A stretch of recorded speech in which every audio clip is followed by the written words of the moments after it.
Hi everybody, this is Mike Short and this is my introduction to MOPDB. So what is MOPDB? It's my online plant database. It's just a website, but it's a place for us plant collectors to store photos and details of the plants in our collections. It's a crowdsourced plant encyclopedia. And the main features are it's free to use. It can be accessed with any web browser. There's no app needed to be installed. It's designed for phones and tablets as well as computers. It has advanced search capabilities and you can take photos using the camera in your mobile. Why use MOPDB? Well, if you've ever lost the name of a plant because the label is broken or faded, with MOPDB you can find a name from the photos. Have you ever bought a plant and got home only to find you already have it? With MOPDB you can use your phone to check your collection in the store. Who can join MOPDB? Basically anyone I allow. It has finite storage space. I can't open it to the public. I would love to, but it's just available for me, my friends, and members of plant societies, real plant collectors such as yourselves. Okay, so here we are in MOPDB itself. It's running on my Linux desktop. I'm using a version of Google Chrome. The screen is 1080p, so it's a pretty standard desktop. As you can see, this is the home page, and it's pretty simple. There's nothing much to it. I'm already logged in, so my name is up here on the right. So let's jump straight in and start to browse some plants. And here we see thumbnails of the plants in MOPDB. There are currently 488 of them. That number is growing every day. On the screen we have at the top thumbnails. We can choose the size of thumbnail we want to see, which depends on whether you want to see a lot of plants or whether you want to see larger. So you see more detail of the plants. We can do medium or we can do large. It also depends what size of screen you've got as to what you want to see. Across the top, under that, we have the letter bar where we can select to just look at the ones beginning with K. It's a quick way to get down to see them. I want to have a look at Ionium Castello-Paevi. And here it is. Here's we're in plant view mode at the moment, plant view page of Castello-Paevi, otherwise known as Suncup. So let's click on the photo up at the top to expand it, see it much better. We can even click on full screen so we can see it in its true glory. Next there's an arrow to move to the next, or it can swipe and move to the next. There are 4 photos in this, I know. Yep, that's the last one. We'll close out from the photos, move on down to the next section, which is taxonomy. That's where the more technical stuff, the Latin names, author citation, etc. The section below that is for description and care. It's exactly what it says it is. Then there's a section for colours, which includes leaf colour and flower colour. They are there so that if you have a plant and you know that you can see the flower colour, you might be able to find it just from the flower colour or the leaf colour. Then there are some smaller properties, such as sun, how much sun does it need, how much water does it need. Those are important pieces of information. We come to the links section where we can link to descriptions on well-known websites like Lalifel and San Marcos, etc. It means that you don't have to type in so much yourself. You can have it leave it on their websites, provided their website's not going to go away. The section below that is a history section, which only applies to a particular plant, of course, not not just that species, really, your plant. So the history of that plant, like where did you buy it, where are you keeping it, and when was the last time when did you plant it in the ground, or when was the last time you repotted it? If you have a regular repotting schedule, you can keep an account of it here, so you know when it needs it again. Privacy section, I'll show you that later, but I like to make all of mine public. I like everybody to be able to see all of my plants. And there's a place for notes and keywords, which I haven't filled in on this one. Okay, so we're going to go right up the top. We see edit and delete buttons. Only because I am logged in and I am the owner of this plant will those buttons appear, otherwise you can't edit or delete. Let's go into edit. We have the same sections. Click on them to drop them down. These are regular fields, just like they would be in any database or any form. These are just web forms where the information is typed in. Each section, each label which is blue and has an underline under it, you can click on it and it gives you a little help what it is. Like, this is the complete taxonomical name, for example. To click on it again to get rid of it. You can click or tap with your finger. It's the same thing, works on phones as well as everything else. It's that section, the description section. Longer fields because you might want to type more stuff in. This altitude, for example, I have a little, you can use various units to put them in inches. Oh, that's a lot of inches. Alright. And it allows you to enter in either in metric or in whatever units you prefer, or whatever units you find when you're looking up a description of the plant. Photos section. That's pretty clever. These are in order, and the one at the top is the one that will be the primary photo that will show in the thumbnails, in the browse section of the thumbnails. But you can reorder them. Let's do that right now. Let's bring that one to the top. Changes must be saved. Okay, well, let's save those changes. There we go. If we cancel, there it is at the top. That's the very first one. Look at that one. Next one is the one that used to be at the top. Okay. Also, when you go into browse, that's the one that you'll see. But I don't want to leave it that way. I'm going to put it back to where it was. Then we go back into photos. Now I could drag it across to the delete these box and click save, which would actually delete it and it's gone. I don't want to do that though. I want to put it back to where it was there. Save that off. It's better. Photo captions. These are what's going to appear under the photo. An important thing to fill in these days is the alt field, because that's required by those who are visually impaired. If we don't fill in the alt fields on websites these days, people can prosecute us for not helping visually impaired people. So please fill in the alt field when you are there. Attribution field is for when the photo is not yours, belongs to somebody else. You can put in the name of the person who it belongs to in there and it will appear on screen. Now, this caption here still got the, it's made up from originally from the file name, and it's still got the file number in it, so I'm going to delete that out of both cases there, and I'm going to save that. Goodie, that's saved. That was photo captions. Colors, I'll come back to that later. That's a pretty complex subject. Properties, these are the small things. A lot of them have drop-down boxes, like dormancy, for example. Is it none, winter, summer, or do we not know? We do know. It's summer for Ionians. There are fields, like the temperature here. Once again, we can choose to enter an F or C, whichever we prefer. Next section is links. We saw those before. That's where we type in the various links.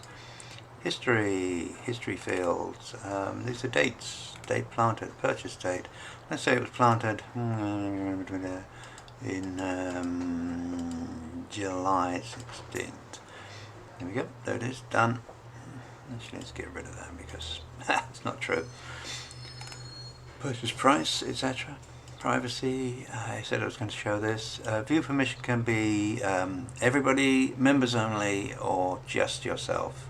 I like mine to be, and my history as well, to be public on everything. I don't care. Notes, I haven't filled in anything yet. This is just for your own personal.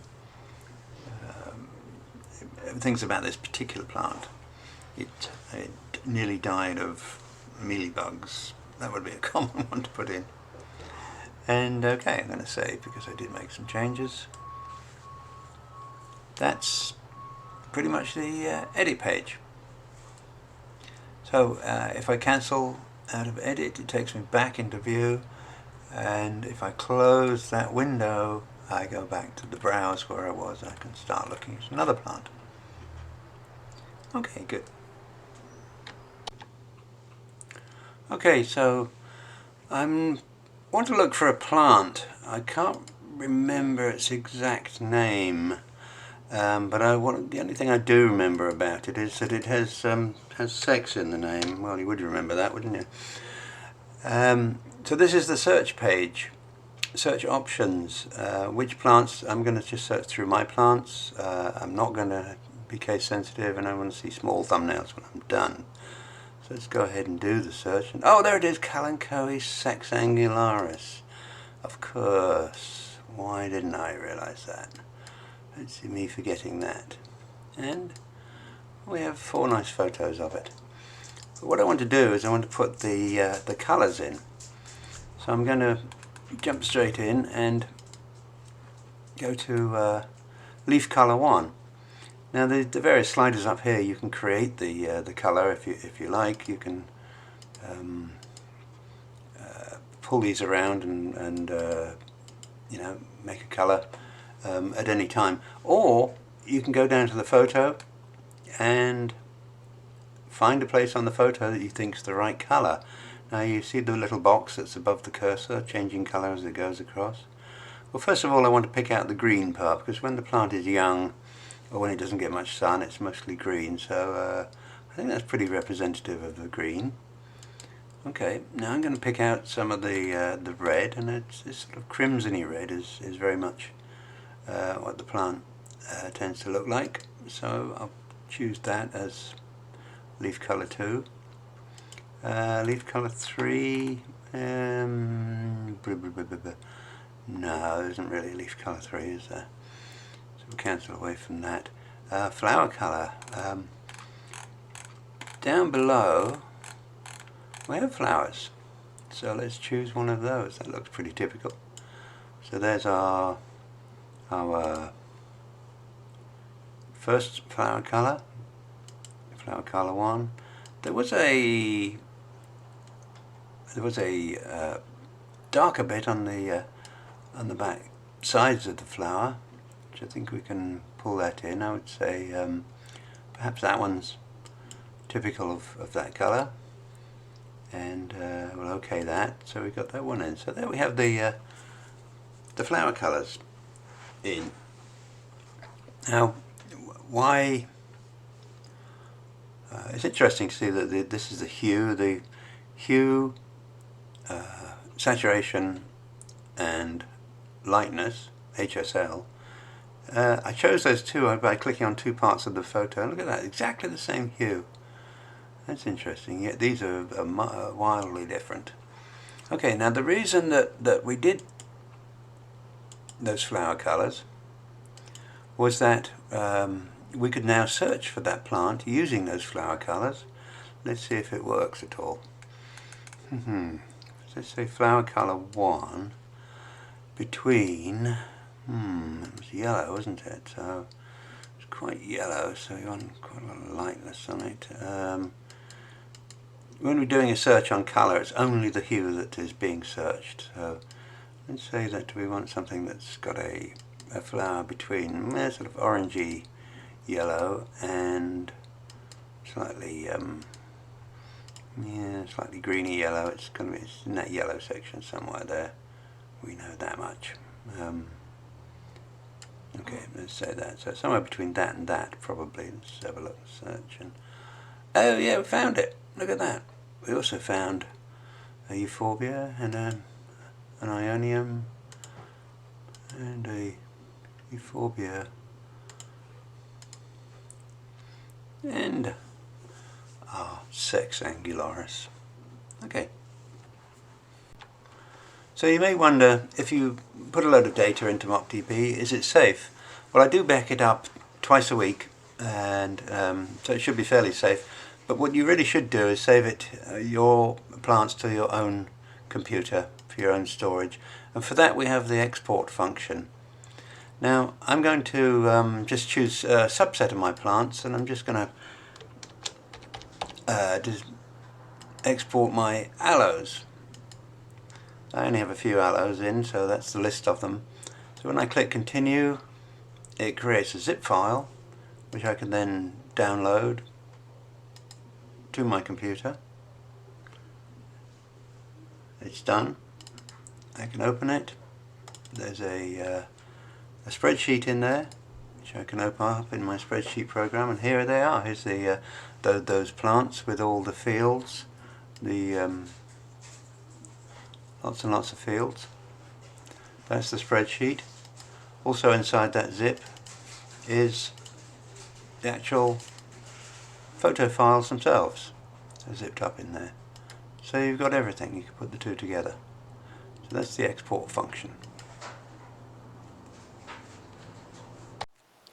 You might be wondering what it looks like on a smartphone.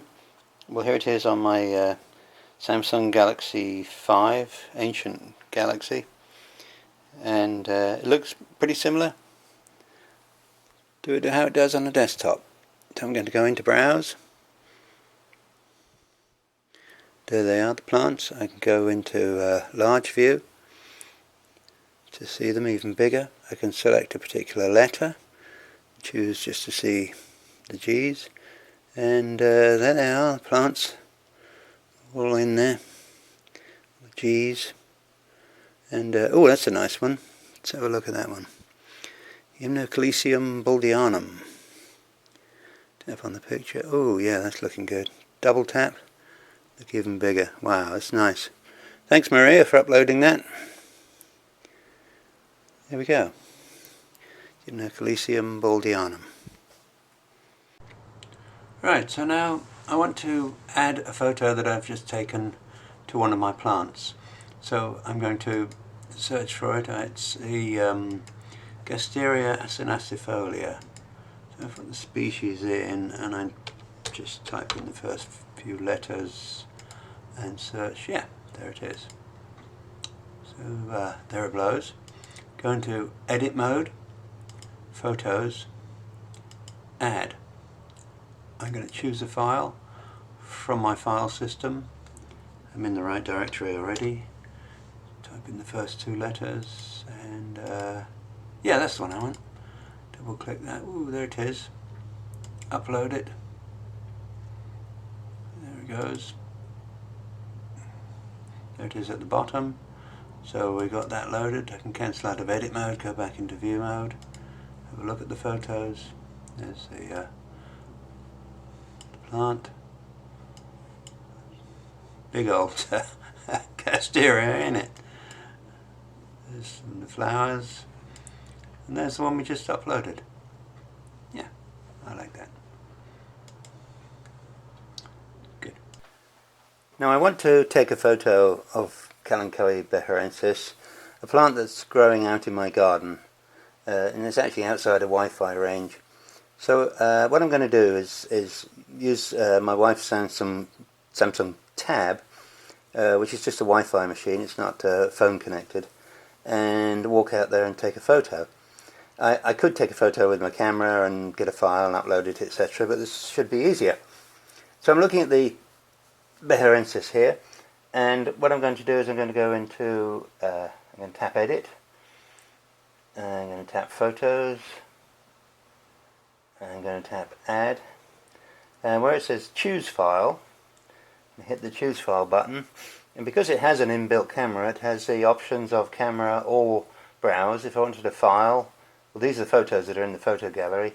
If I wanted file, I'd do browse, but I'm going to use camera, hit that. Now it's ready to take a photo. I'm going to walk outside and do it. Okay, so here I am outside in my garden. There's the Beharensis. It's got a Haworthia growing right next to it. Well, it gives it a proportion side. Here's the tab, ready to take a photo. You can barely see the screen, unfortunately, in this. I'm going to take my photo. There, I did it. Okay, so here we are back indoors. There's the photo I took. I'm going to tell my pad that I should accept that photograph. And there it is, it comes up in MOPDB. It's been put into MOPDB. Now it's the plant's in the middle, but it would be better if it were cropped. So we're going to do a start crop over here. And that means that I can draw a box around the plant by drawing it around like so. There we go, it looks about right. Good, and it's got the bits we want inside. To crop, to upload.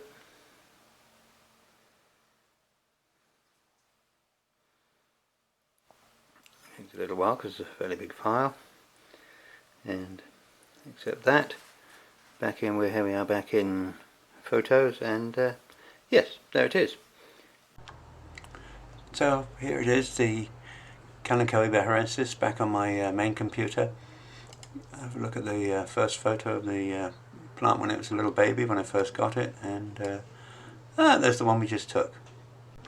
So pretty much the only thing left to show you in MOPDB is the help section. It has a contact us page, so you can contact me if you wish, and then the online help, which is in various sections that expand and collapse. The biggest section being how to, which for example shows you how to use the advanced search, the examples of using advanced search and why you would do that. So that's about it, folks. Thanks for listening.